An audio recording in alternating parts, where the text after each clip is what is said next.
Before we begin, I want to let you know that tonight's show includes a third short segment. It's the testimonial of a former intelligence agent.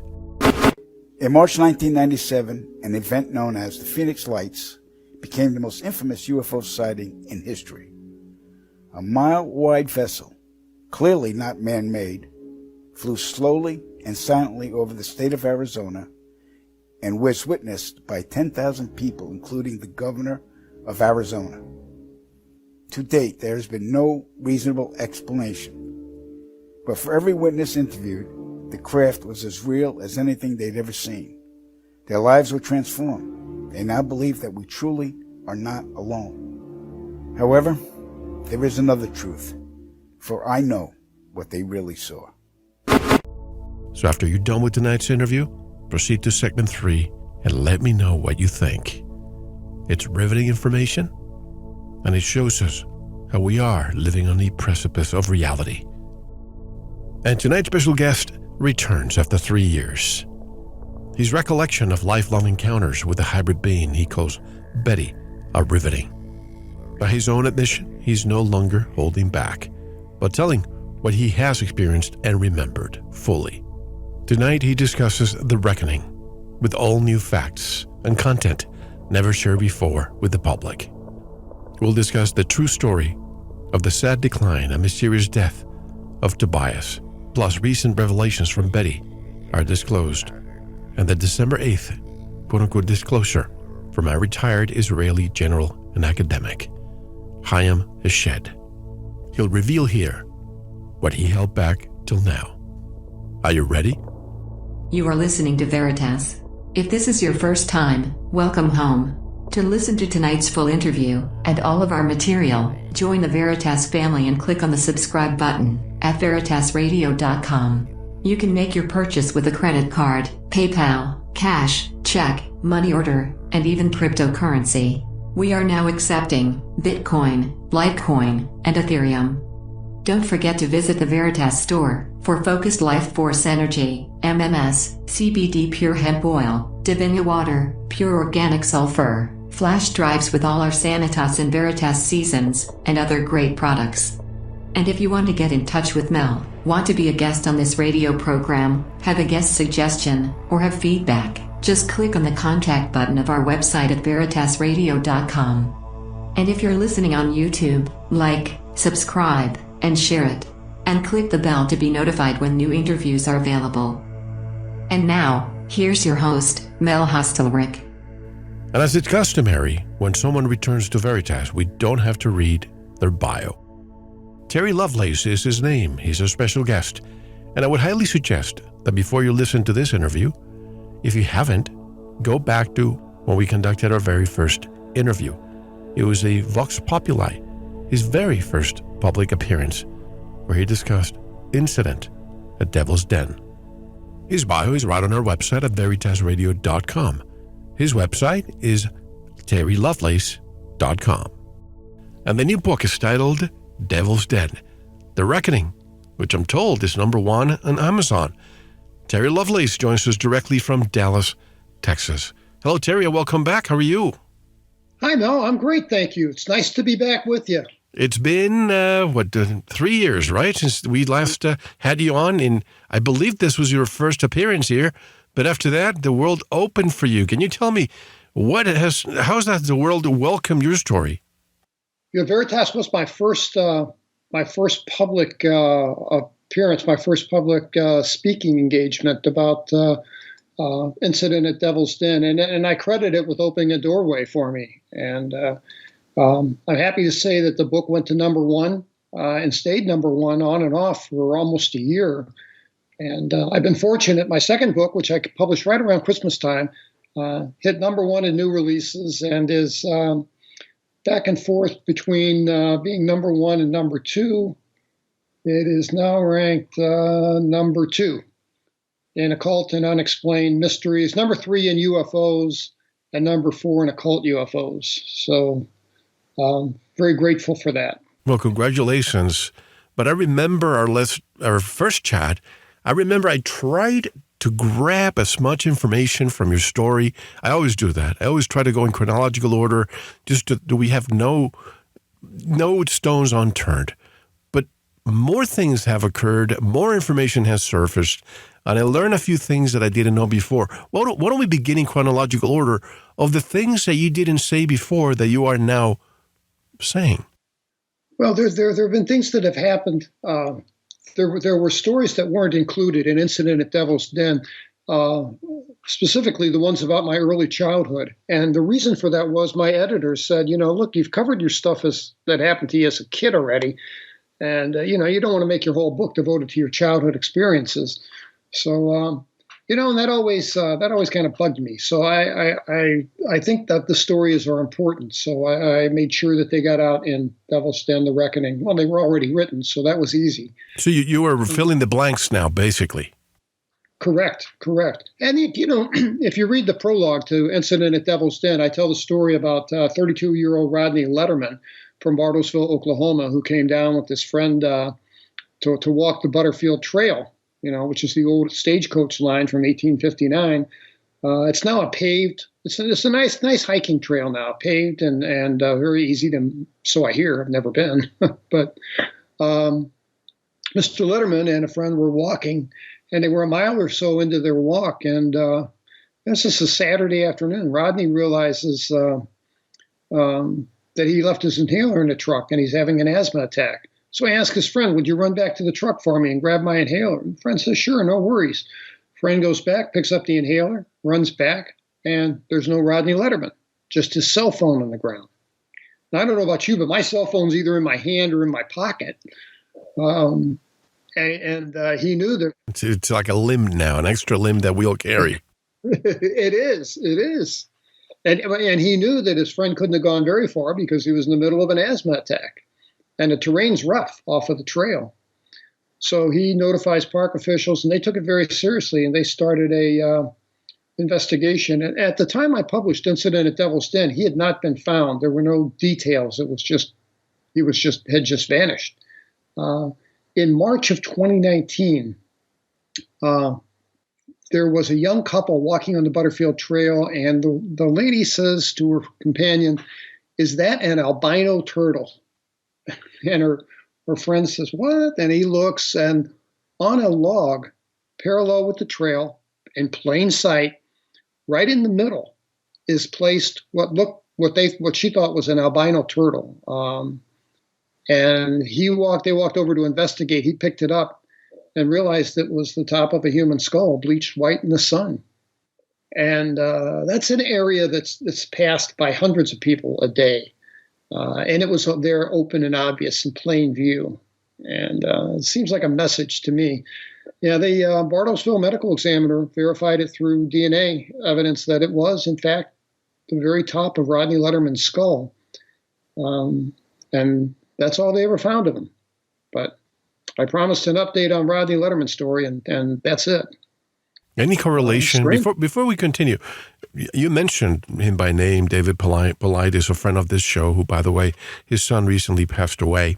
So our thoughts and prayer are with the Polite's family. But any correlation between, for what David has written for years, the mysterious disappearances, and any of these stories? It makes sense to me. Yes, I think there's a huge correlation between the two. I think David suspects that and may be reticent to say it out loud. Maybe reticent to say it publicly, but I suspect that if we had a private conversation, he might be a little more candid.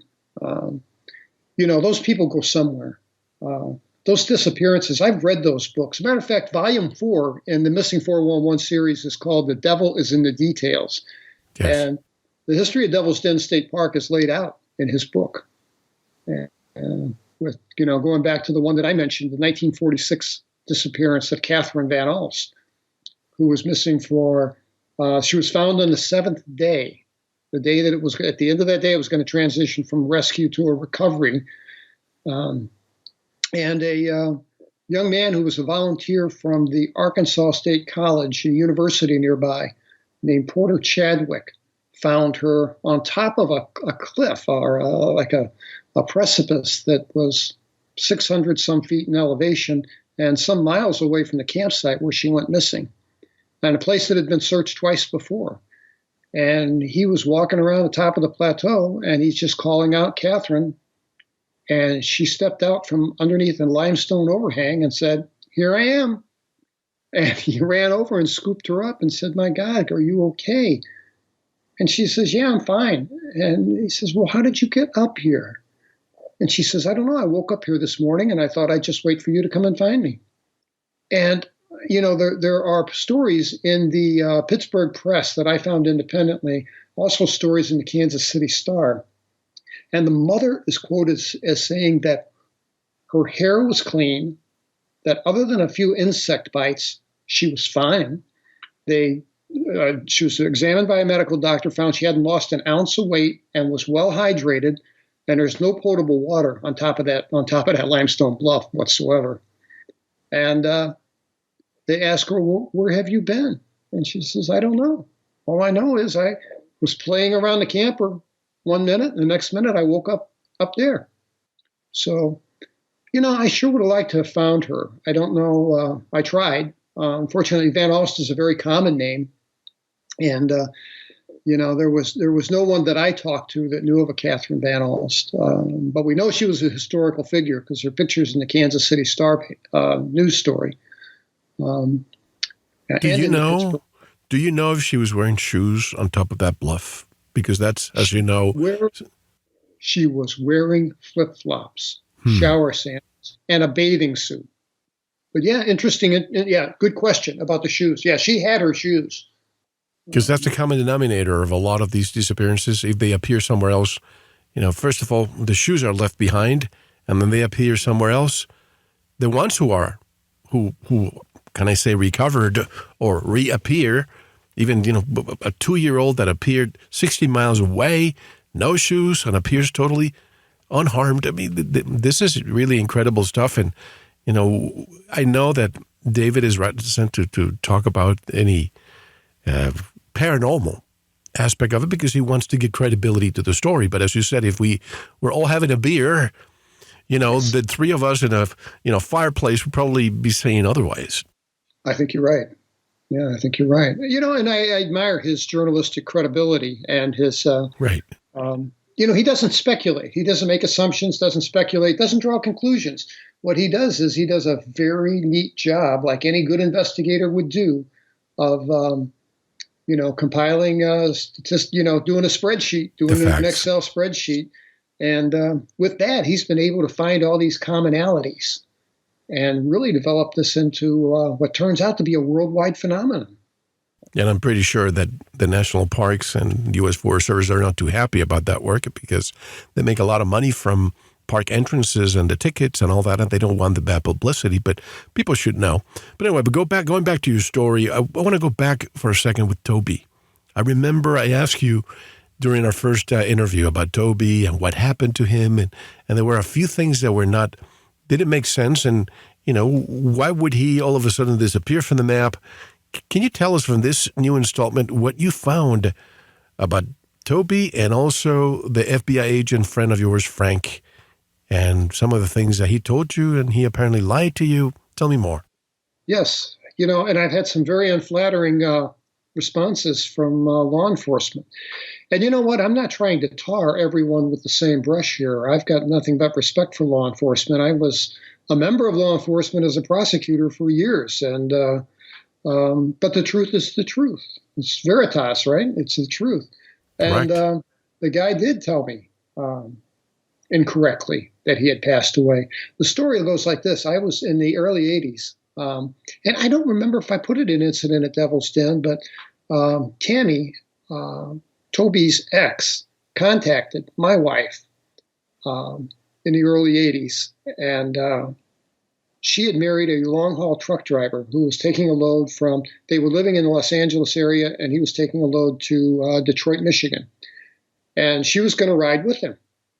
Their kids were staying with Grandma and Grandpa, so it was just them two on the road. She'd never been on the road before, so she's traveling with her husband and said, we're going to pass right by Lansing, Michigan. You guys want some company?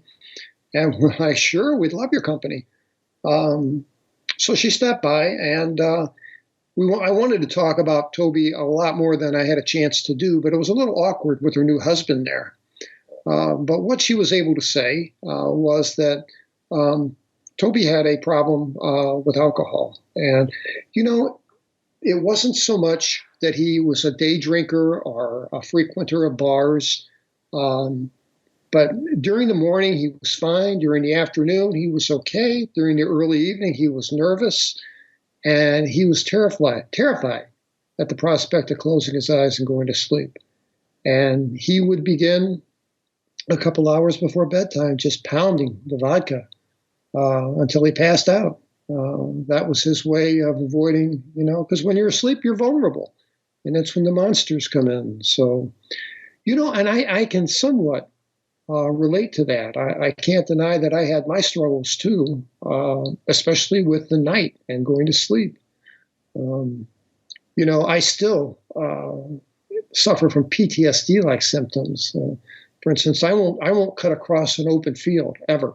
I'll walk a mile around if I have to, but I just feel terrified, vulnerable at the idea of walking across an open field. So Toby's, when you drink like that, you're robbed of your REM sleep, and it has all kinds of ramifications, and things can go downhill pretty quickly. And by the way, for the listeners, I mean to interject, but for the listeners, if what we're discussing here doesn't make sense or there's some disconnects, I highly suggest that you go back to our interview from 2018, March 2018, and listen to it first. That way, when you come back here, if you haven't listened, a lot of what we're going to be discussing will make sense. I just don't want to repeat too much of what we did before. Yes. In a sentence, my friend Toby and I were abducted by aliens from a campsite in a remote campsite at Devil's Den State Park in Northwest Arkansas in 1977. So, but yeah, Toby drank so much that it had a terrible effect on his life and interfered with his job. He was discharged from the Air Force early. I don't know the circumstances of his discharge and wouldn't speculate. And he had just a sad life. I tried to contact him in 1981, 3 years after I got out of the military, and I had his dad's phone number in Flint. Because remember, we worked together for 3 years. We were tight, and I called his dad and I said, "I'm trying to reach my old friend. Is he around?" Pardon me, just 1 second. Is he around? And his dad said, "No, I'm sorry. Toby stays here now and then, but I'm not sure where he's at," which to me implied he might be homeless, or at least insecure housing-wise. And so I said, "Well, please take my number and have him call me as soon as you see him again." And he promised he would. He knew who I was. So I thought, well, I'll hear from him sometime soon. And, 6 months passed and I hadn't heard from him. And I called the old guy back, and the number that I called was disconnected. And Tammy was able to fill in the dots. What happened was that Toby was going from job to job. His employment was very insecure. And he was continuing to drink. And it was a sad story in that he was, the family made the decision that Toby could take over the family home because the dad had passed away. So they decided to deed the home to Toby, and hopefully that would allow him to have some kind of security. And what happened was he lost it for non-payment of taxes and ended up without a house anyway. So she has no idea where he had been since. And yeah, in the mid 80s, I spoke with an FBI agent, someone I was working with, and we kind of became friends. And we'd have a beer at the bar on the weekends, on Friday night after work.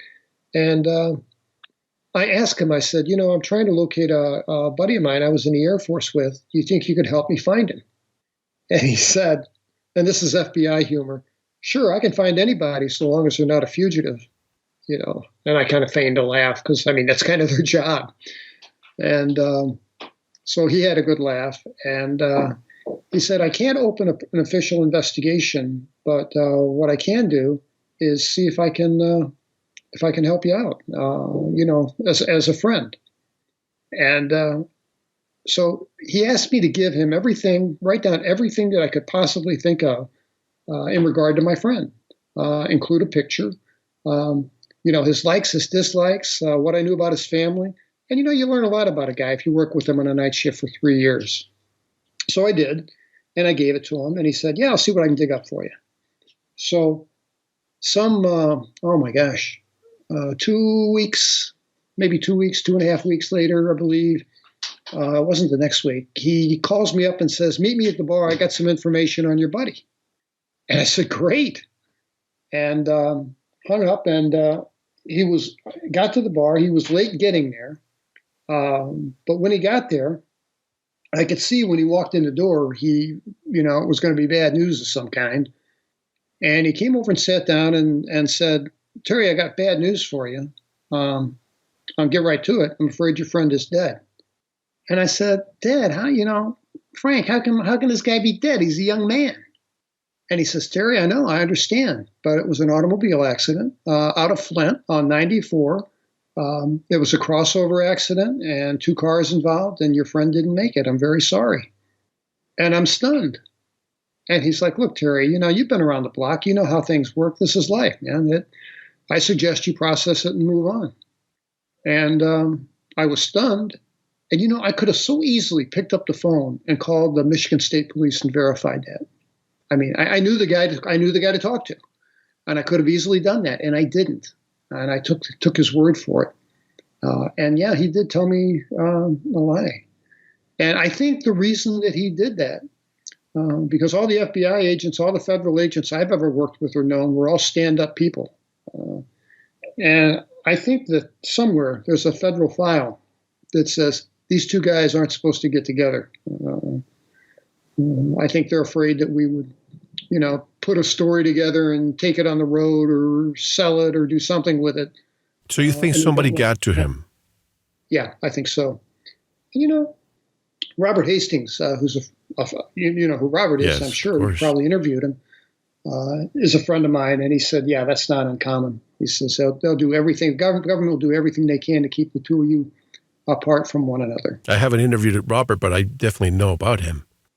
Yeah, very knowledgeable guy, especially when it comes to, we were on a nuclear base, SAC base, and he's very familiar with things like what happened to Toby and I, happened at, remote missile silos and launch control facilities and the like. And it's interesting because he verified for me that whenever this happens, the Air Force does what he called, bust up the band. All the players are separated, reassigned, discouraged from hanging out together. And, there's an unusual anomaly that I found because I kind of took the David Paulides approach. I included in my first book, I put an email address in the epilogue of the book. And I said, look, I'm not a doctor or a therapist or anything. But if you've had a weird experience, something similar to this, or if any of this resonates with you and you want to talk about it, shoot me an email. I promise I'll email you back. Well, I've got over 1,500 emails from people.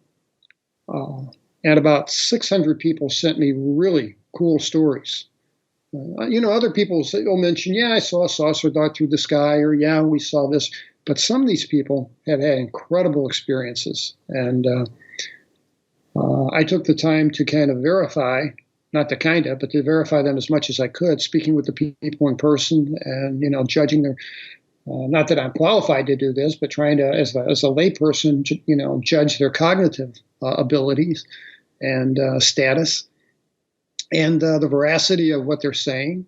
And I found some very, very credible people. And it's odd because the demographics are most of the people that were abductees or people that have had really incredible experiences were coming forward at age 50 or over. And the really credible group of stories, there were fewer that were under 50. So I found that interesting. And I included 30 of the very best of those stories in my second book. the reckoning. But about Toby, you found out that in 2007 he was still alive. September 4th, 2007 is his date of death. I'm sorry, I digressed. Yeah, in 2017. Well, when was it that Frank gave you that information? 1982, was it? 1982. So many years. We're talking about what? Oh my God, 25 years. 25 years? We could have been together. We should have been together barbecuing chicken like we used to, and right. Telling stories as old men. I mean, it's just a sin. Do you know what he died of? Alcohol related is all that I was able to get, and I got that secondhand. That I would believe it. And you never contacted Frank again because obviously if he's putting people in jail all the time, they move all over the place and their identities are pretty hidden, isn't it? Sure. You spend a lifetime putting people in prison. You don't want to make your address real public. So I kind of understand that. So about your cousin Gerald and your friend Ernie, tell me more about that. Sure. These are stories I really wanted to include in the first book. My cousin Gerald. Well, they're both kind of sad stories, but my cousin Gerald was going through the same thing I was going through. He lived in northern Arkansas, nowhere near Devil's Den, northern Arkansas, kind of in the middle. And he was having a problem seeing little clowns in his room. And, I got, in all these letters I get from people, I've been told that they've, as a child, remember between the ages of 4 and 8, seeing clowns, monkeys, owls, orbs of light, little gray men. I think they can appear in a way that the child will find most benign. And like me, when he first saw these little clowns, he thought they were kind of comical. But then he realized that they were abducting him. And then it wasn't funny anymore. So like myself, when the clowns came for him, he would, sometimes go with them. And then sometimes he would scream bloody murder and wake up the entire household. And he had the same physical reaction that I had, in that his grades dropped at school. Sleep was hard to come by for all of us because I couldn't sleep, and if I did sleep, I'd have a nightmare and scream, or have these things appear in my room and scream and wake up the entire household. So they were going through the identical thing down in Arkansas, and my cousin Gerald had a room with 2 younger brothers. That slept in bunk beds in the same room, and they never heard or saw a thing. And, for me, I had 2 sisters, older sisters, just across the hall in their room, and they never heard a thing. Although my 76-year-old sister did tell me, she wouldn't read my book, but she did tell me that she felt guilty, that when the lights came in the window and they couldn't find me at night when I was a little boy, that they felt guilty they couldn't be of more help. So, and she didn't want to talk about it any further. But I thought that was kind of a significant admission. But poor Gerald came to visit us. And, that was kind of the way that poorer people vacationed back in the day. You would go to a relative's house, and they would, it would be kind of like an all-inclusive. They would feed you and water you and, play cards, listen to music, kind of have fun.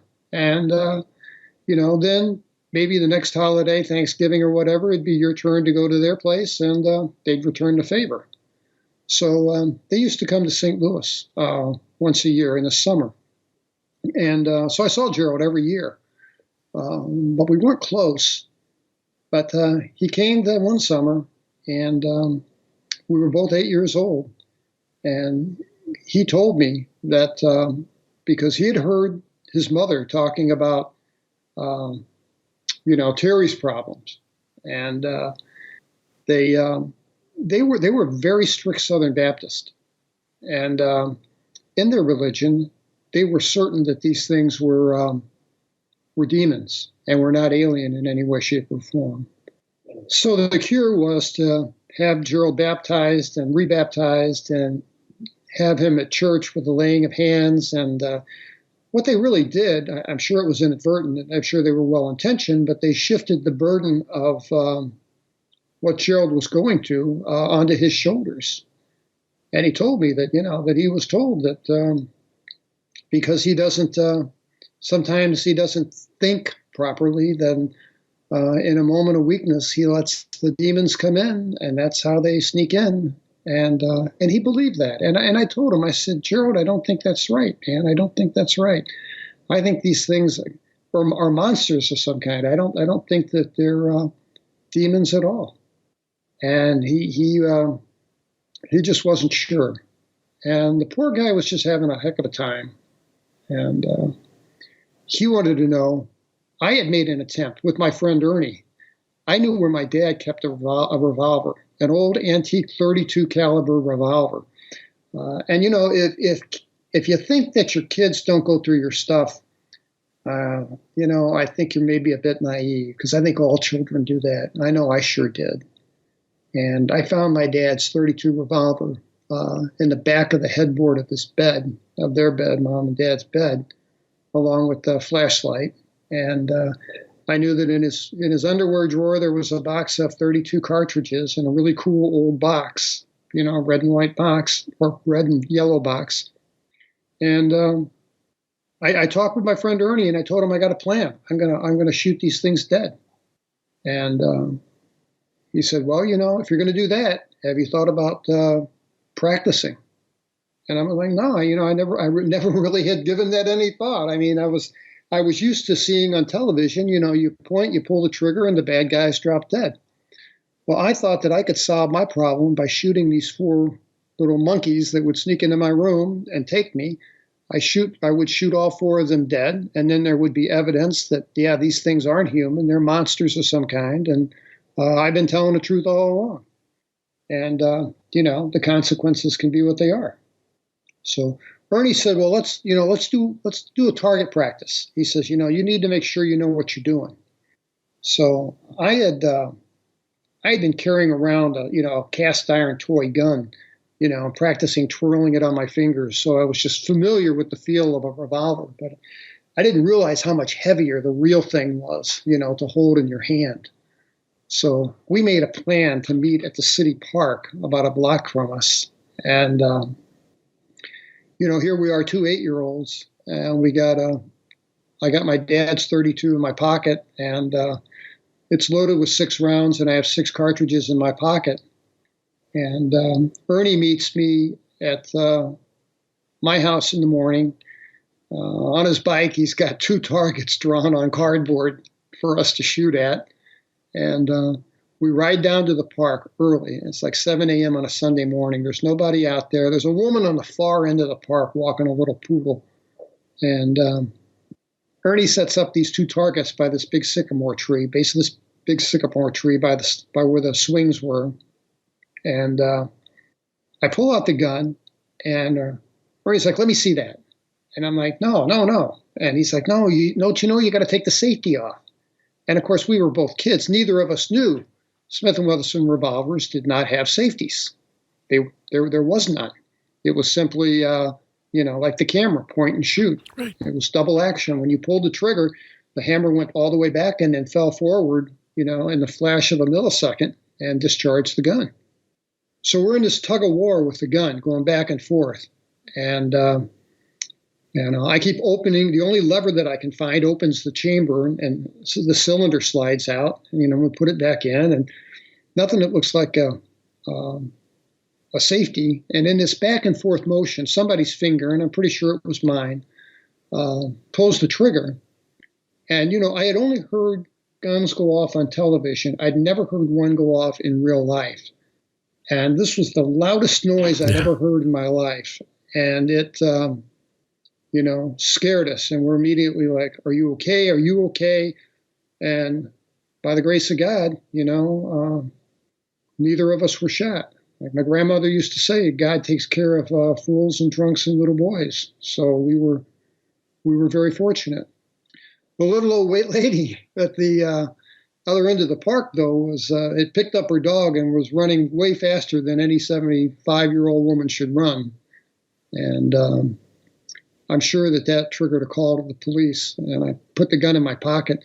We both reeked of gun smoke, and we got on our bikes and rode back to the house. Actually, we met a police officer who was headed down Michigan Avenue as we're headed up Michigan Avenue.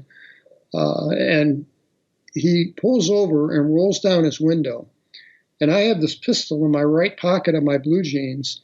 And it's clearly, you can see the outline of a pistol with the white end of the faux antler horn grips sticking up out of the top of my pocket. So I'm leaning forward and I've got my arm draped over my leg in this awkward position. And he kind of looks at me like, what's wrong with you? And he asked, did you boys hear any thing that sounded like a gunshot? And my friend Ernie pipes up and says, yeah, there were some bigger kids down by the swing set with firecrackers. You should go ask them. And so he pulled away, and we were okay. Because the last thing I wanted to do was get busted, because that would have been a big deal. Went back and put the gun away, and gave my friend Ernie a one bullet and the empty cartridge as a souvenir, and cleaned the thing up with an oily rag and put it back. So that was my adventure. My friend Ernie, unfortunately, he lent me a bayonet. I told him, I said, I can't use the gun. I'm afraid of it. I can't use the gun. But I'm going to try a knife. And all I had for a knife was a little penknife with a 3-inch blade.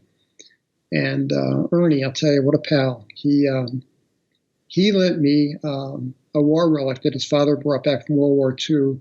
And it was, I don't know what nationality it was, but it was a carbon steel blade. It was a bayonet about 14 inches long. And I thought, yeah, this will do, And I hid it under the bed, and I had the plan to stab these things to death. And, that didn't work out either. But the sad part is that my friend Ernie drowned that summer while on vacation at Lake of the Ozarks.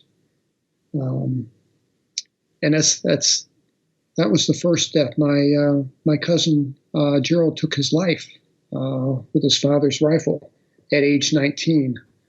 And you know what? I think that that a lot of people out there don't have the support that they need to get through an experience like this. There's so much doubt and so much. There's so little support. If you're not fortunate enough to be with someone who's understanding and will listen to you, it can be a very lonely place. And I'm glad you're saying that, Terry, because I don't know why. I guess I never like to brag about what I do, but I'm glad that we're still around for over 12 years, and people seem to respect what we do. Because at the beginning, yes, we got people listening and subscribing, but there was the outsiders who would listen and would say, oh, this is just a bunch of conspiracy theorists, talking about demons and blah, blah, blah. But that's changing. Now people are really, truly listening. Why? Because the media is finally talking about that, which is not the best representation of what I'm trying to do, because there's another angle that I'd like to discuss with you later in part 2, which is think that's what's coming. And we need to be very prepared. And I've always said it. If disclosure ever comes from the media or from our so-called leaders, you should question it. But back in those days, you didn't have the support. You didn't have the internet. We are lucky to still have people who are getting up there in age. But, the wonderful Dr. Sprinkle, Leo Sprinkle, who is always welcoming people to talk to him, Yvonne Smith, and, we lost some good people too, but there are a lot of people out there willing to listen to anyone who has these stories. But if you go to the mainstream psychologist or psychiatrist, you better be very, very careful, because a lot of times when you open your mouth about UFO, ET, or an encounter or an experience, the first thing they're going to do, they're going to label you as a lunatic or a threat to society. Would you agree with that? I absolutely agree with that. My best friend happens to be a practicing psychiatrist here in Dallas. And I met him at a MUFON meeting. And he had showed up at a MUFON meeting that I spoke at. And he told me that, I've been a practicing psychiatrist. He's a little older than I am for years, still sees a full patient load every week. And he said that, people have told me these stories, And he said, but I can't find any underlying psychopathy or any kind of behavioral issues, mood disorders, anything of the like that would account for confabulation or just delusions. He said, these people are rock solid, and they're telling me this stuff. And he told me, he says, I was taught in medical school, somebody comes in and said they've been taken by little green men, that's a delusion.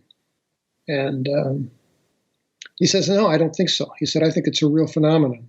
And, I got hooked up with an organization called Opus, O-P-U-S. Yvonne Smith used to be on their board. I was on their board for a year, but I'm now on their board just as an advisory member.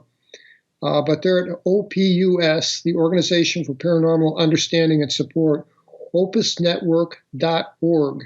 And they provide support. They're a nonprofit organization, have been around since 1994, and they do a lot of good things for people. They can help refer you to a practitioner, a therapist, counselor, psychiatrist, somebody who is friendly toward the topic, not dismissive of it. As well, they have an online forum for people for support. So, they do a good job too. They certainly do. And Opus has been around for a while. Well, let me go back to I'm thinking of psychiatrists. I'm thinking of the prescription medication they probably administer to the people who see them. But speaking of medication and pills, you have a part of your story that I don't think you shared with me the last time. You had a nurse that came to your home out of the blue, right? And gave you pills. Tell me about that story. Yes, I will. That has a brief mention in Incident at Devil's Den. Okay. I call it Incident at Devil's Den. I refer to it as the bucket of pills they sent us home with. And I worked in a hospital, and I had a physician's desk reference, 1973 edition, I believe. And it had glossy color photos in it of every single pill that was approved by the FDA for inclusion in your formulary, in your pharmacy. They gave me these pills, and I took them home, and I looked at them, and I tried to look them up in the PDR, and they weren't in there. They were manufactured. You can buy your own capsules if you're a pharmacist and make your own medication. So these were privately made, and I called my friend at the hospital, because I worked at the hospital squadron. I had friends there, and I called a nurse or an RN there that I was my wife and I were both friends with, and I called her up and I said, I want to talk to you about these pills that I was sent home with. And she said, yeah, you and Toby were both sent home with the same medication. And I said, yeah, but what are they? I don't find them in the formulary. I don't find them in our formulary. I don't find them in the PDR reference book. What are they? And she says, gosh, I'm really busy right now. Can I swing by on the way home? Yeah, I want to swing by and say hi. I said, sure, you're more than welcome to, which was, I figured out that, she knew that I was being investigated by the OSI and probably didn't want to talk on the phone, and I don't blame her. Very clever. So, this nurse would show up. They gave me these pills unannounced. She showed up the first night and said, hi, I'm here to do your pill count. And she was very formal. I did not recognize her. She was not a member of our hospital squadron. And she wore no insignia of rank and no name tag, and just introduced herself as Janet.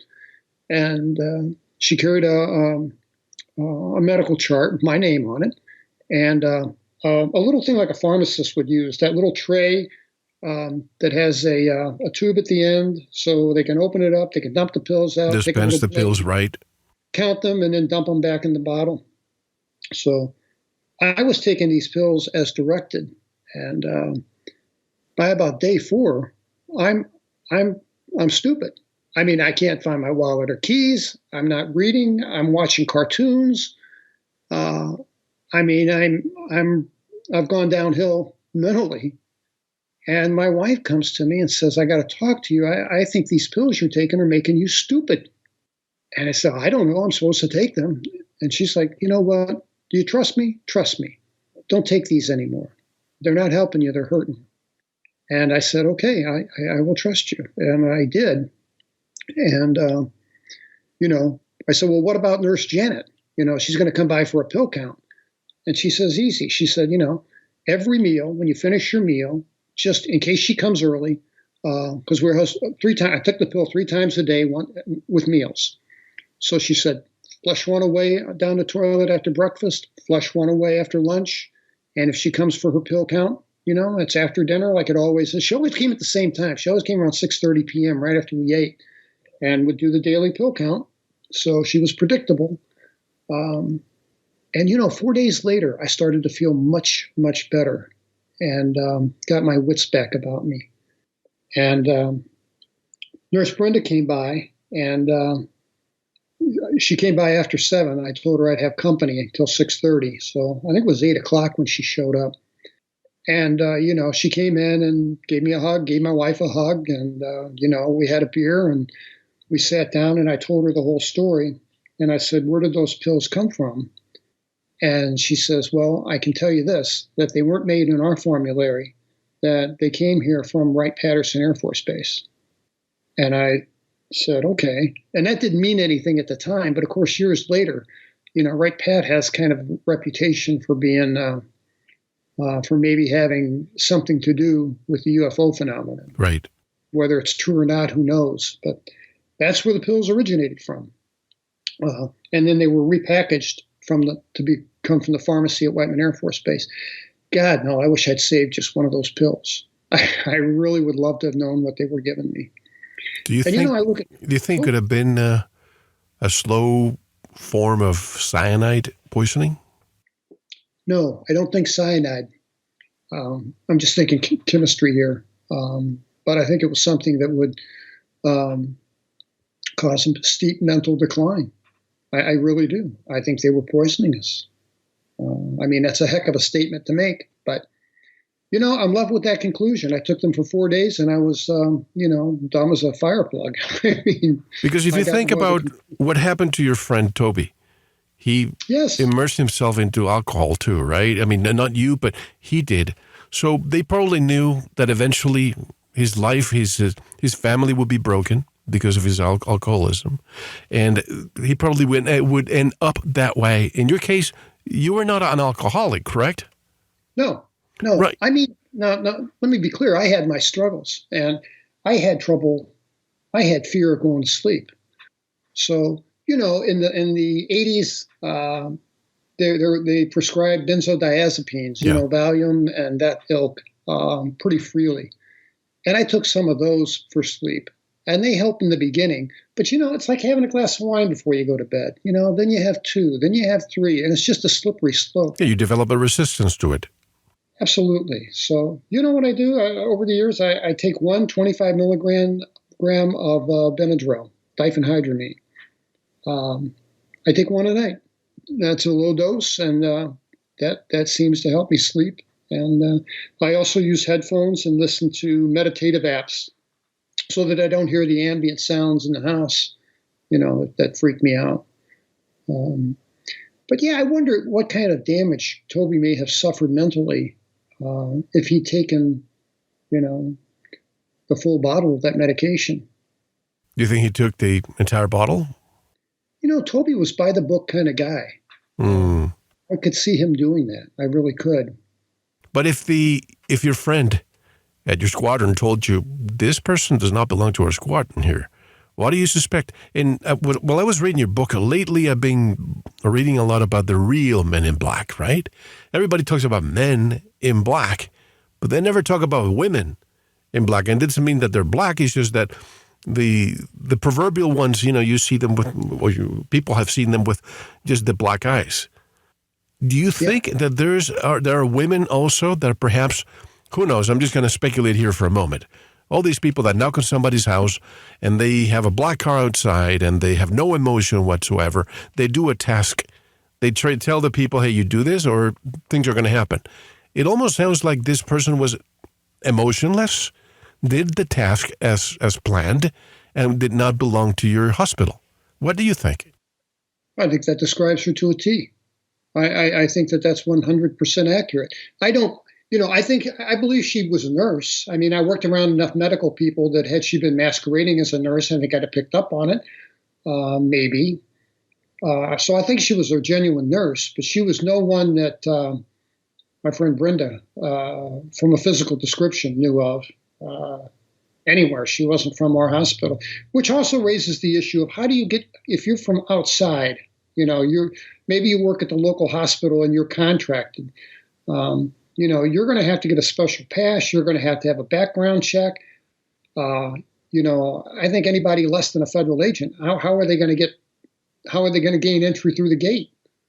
I had a little sticker in the front of my car and an ID, and every time I came through that gate, I had to wait for the guard there to look at and even the ones that knew me would look at my picture, look at me, look in the car before they, allow me entry into the base. So this woman came into the base. So I don't know. It raises a lot of questions. So you never found out who she was or to what purpose? No, she came every day for a full 2 weeks. And when we were done, she would always, she never took my blood pressure. But the only thing that I had to do was I had to remember to act stupid because I didn't want her to see that clarity. You're getting better and I'm more accurate and alive, if you will. Yeah, because she looked me over. She would look me over pretty good, and I think she was looking to see if my mood, my affect, matched the desired result. And I think we did it right. We got through it. I'm glad I didn't take those pills, but like I say, I'd given anything to have my hands on one.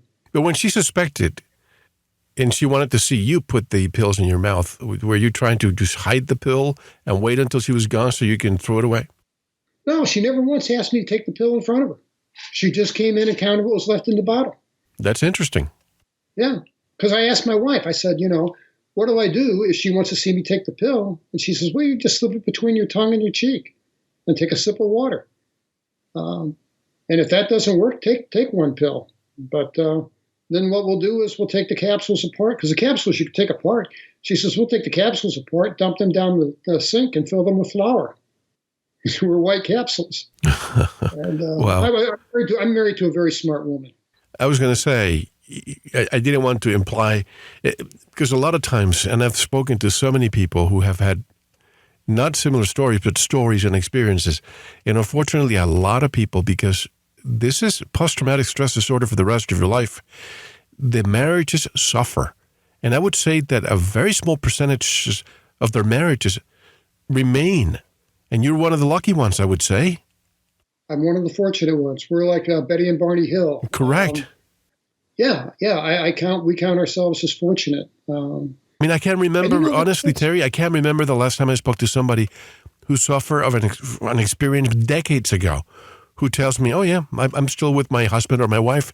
It was too hard for either or, and they couldn't take it anymore. Yeah, well, I give my wife all the credit in the world because, she's the one that had to put up with, me having screaming nightmares, 2 or 3 times a year. But yeah, I feel very fortunate that we've been able to stay together, raise 2 fine children, and have a good life. That's something my friend didn't get the opportunity to do. What did they say? Well, let's start with your wife and then with your children. What did they say about you coming out with this story publicly? Oh, my gosh. I'm so glad you asked that. It's a good story. My wife and I decided that there was no reason to tell our children when they were growing up about what happened. And we kept it between ourselves. And I honestly had no intention of ever coming forward and writing a book or telling anyone about this. But I had those x-rays in 2012. And when I saw those x-rays, it validated the story and it reinforced that these things had actually put their hands on me. And I just couldn't get through that. Ramped up the anxiety, ramped up the nightmares, and I dealt with it as well as I could, and finally decided, what? If I can't get over this myself, then maybe I just need to embrace it. Maybe I need to speak about it and write a book about it. So we didn't tell our kids. I wrote the book, and we called our kids together. They're 40 and 35, and I said, and they knew that Dad would have screaming nightmares 2-3 times a year. And I told my kids, and they're both, and of course, they're both scientists. And my daughter is like, I love you, and you're still Dad. But, I have a problem with this, but it's okay, it's okay. And I said, I don't care, I just want you to know, not be surprised. As long as you still love me as Dad, we talk every day. We're still very close, but we don't talk about it.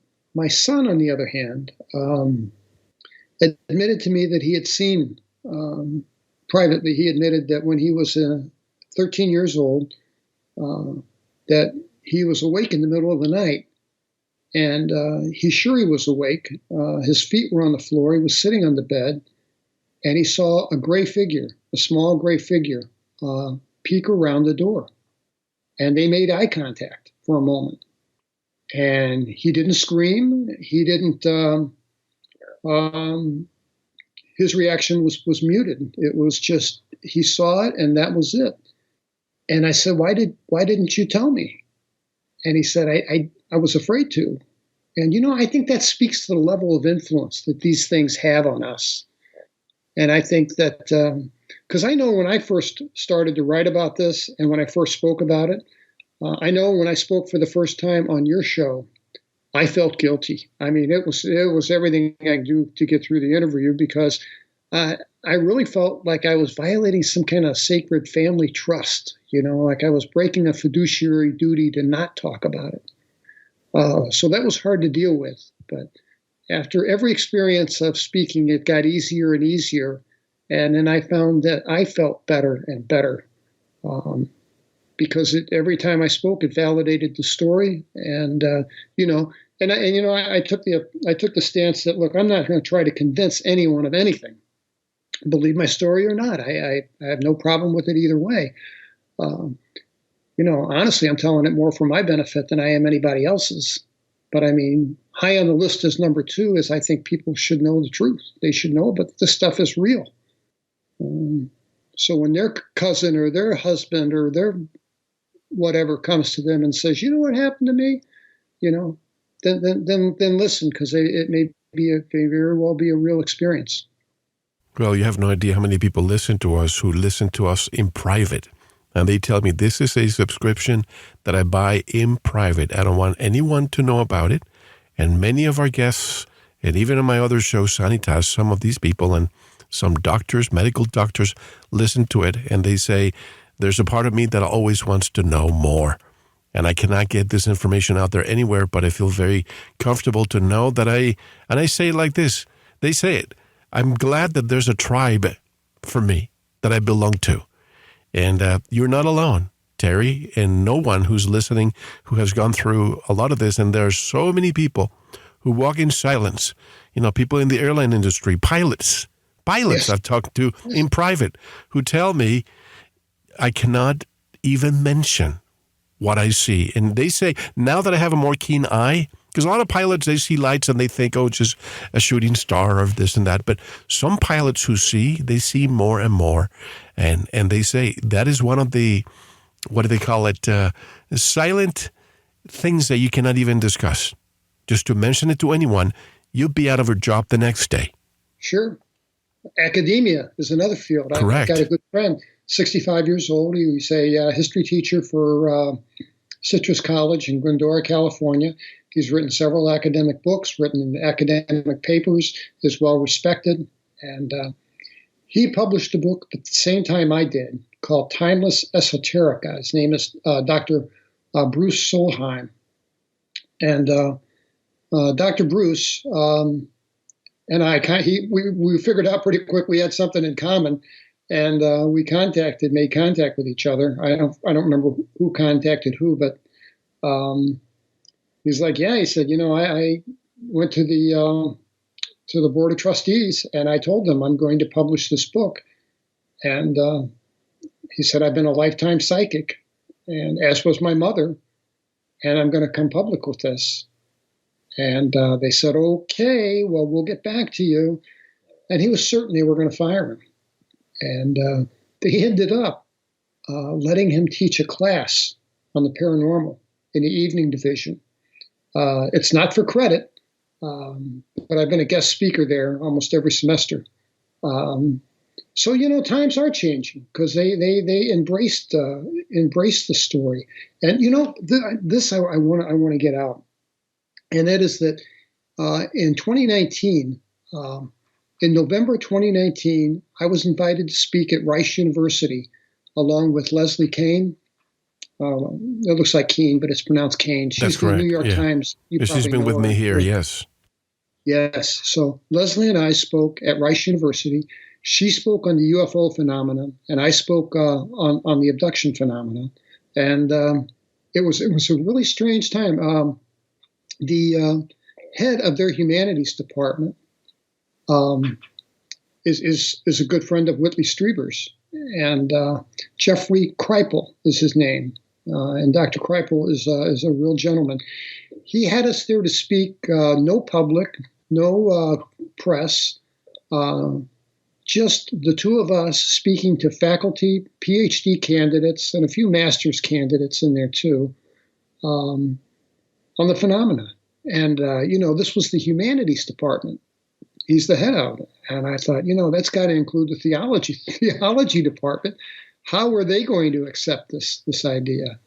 And philosophy majors and the like. And Leslie and I both were overwhelmed with their understanding and their kindness and their willingness to listen. I was expecting to see a room full of skeptics there with their arms folded, but no, I saw everybody on the edge of their seat asking, very intelligent questions and nodding. And we were invited to speak November 2020, but unfortunately, COVID stopped that.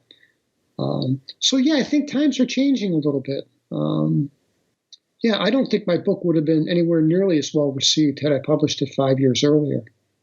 So my timing was spot on.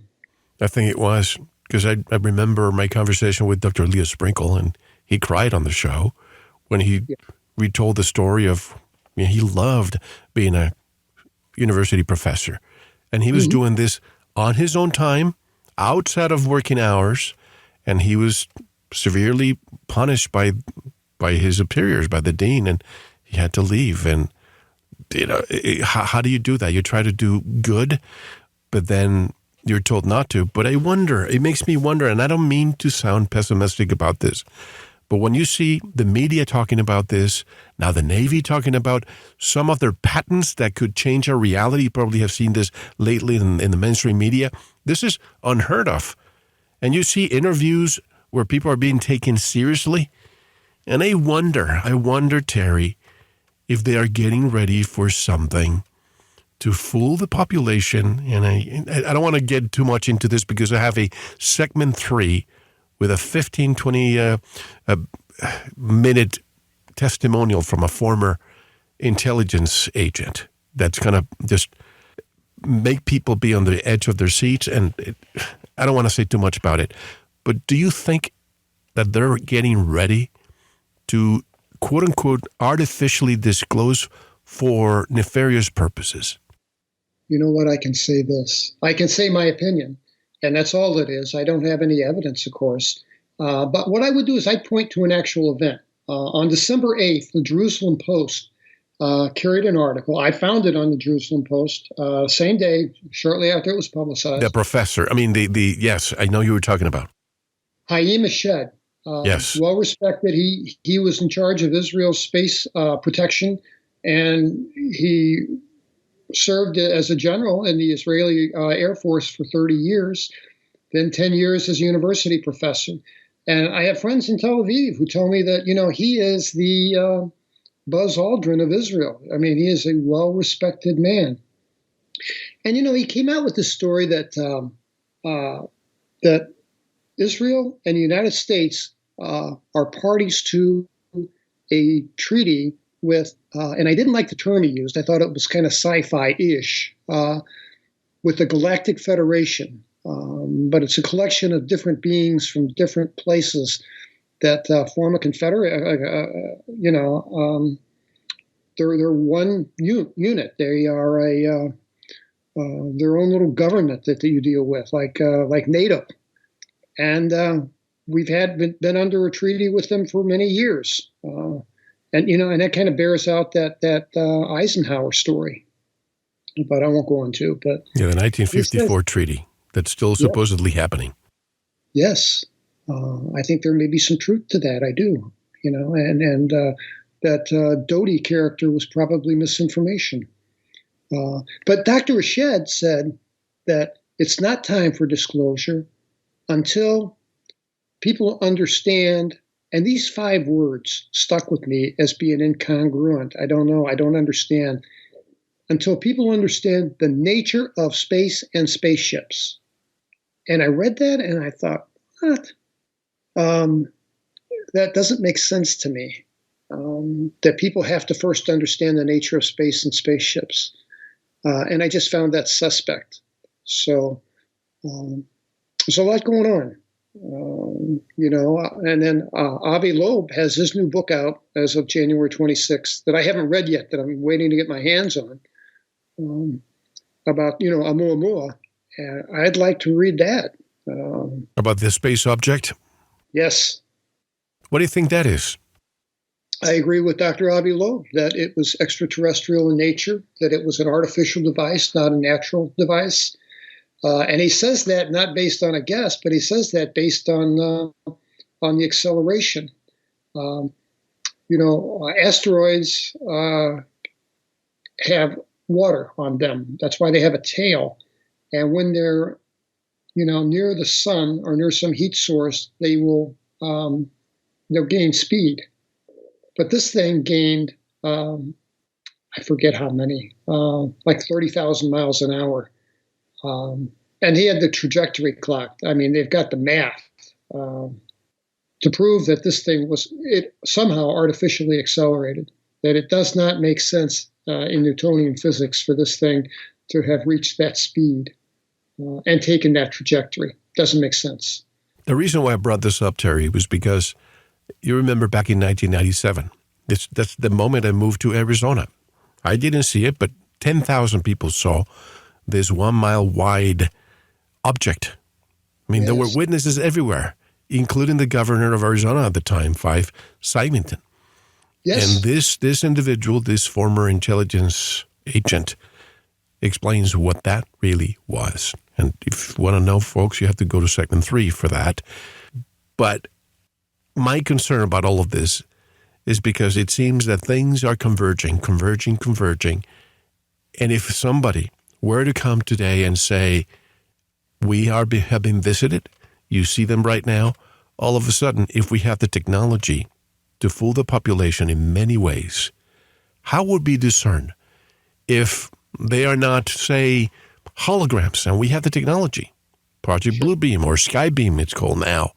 If we have the technology to hide military vessels up there and then hide them with holograms and start shooting down with lasers or whatever exotic weaponry they may have under an underground military base anywhere, and say, look, they are attacking us. The whole world has to unite, and we have to just be able to fight as one planet. How will we know if this is true and it's not? And I hate to digress from your story into this, but I think there's a correlation here. How would we know that this is not a way to unite the world for other reasons? For nefarious reasons. Correct. I don't think we'd have a clue. I honest to God don't think we'd have a clue. I mean, I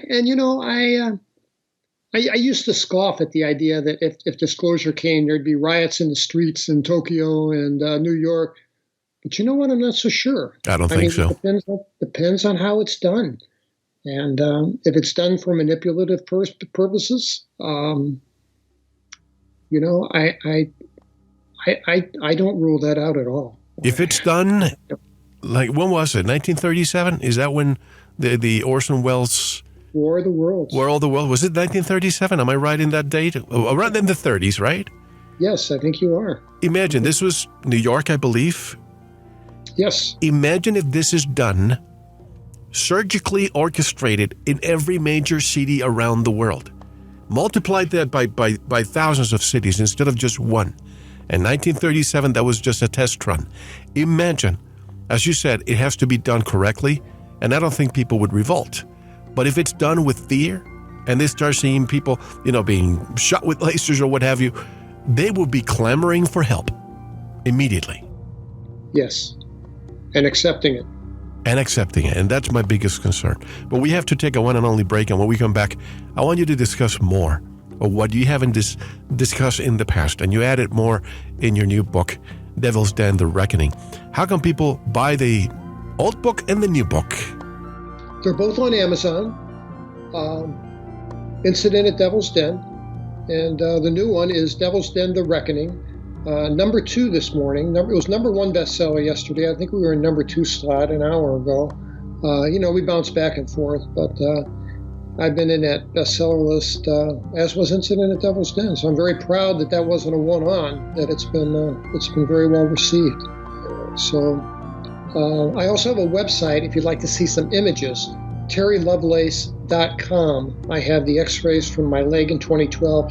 I have a hand drawing of the craft that we saw that I drew contemporaneous with the event. I drew it in 1977. So that's on there as well, terrylovelace.com. And thank you, Mel. Sure. I'll add this domain to. Do you still have the old domain as well? I don't. Okay. So I'll replace with terrylovelace.com. Yes, if people want to contact me, they can contact me at terrylovelace@gmail.com. Great. Well, folks, don't go anywhere. I have much more to discuss with Terry Lovelace. This is an incredible story. And for the last 3 years, people have been sending emails saying that they really enjoyed and how truthful you are. The way you write it also, you feel like immersed into the story. So much more when we come back. I'm here with Terry Lovelace. This is Mel Hasselrick, and you are listening to Veritas. See you in the member section. Thank you for listening to the first part of this important Veritas interview. To listen to the rest and all of our material, proceed to the member section or join the Veritas family by subscribing. Click on the subscribe button at veritasradio.com. You can make your purchase with a credit card, PayPal, cash, check, money order, and even cryptocurrency. We are now accepting Bitcoin, Litecoin, and Ethereum. Don't forget to visit the Veritas store for Focus Life Force Energy, MMS, CBD Pure Hemp Oil, Divinia Water, Pure Organic Sulfur, flash drives with all our Sanitas and Veritas seasons, and other great products. And if you're listening on YouTube, like, subscribe, and share it. And click the bell to be notified when new interviews are available. Now, proceed to the members section or subscribe to listen to the rest of the interview. You don't want to miss it. Thank you for listening to Veritas. Because you don't want to believe. You want to know.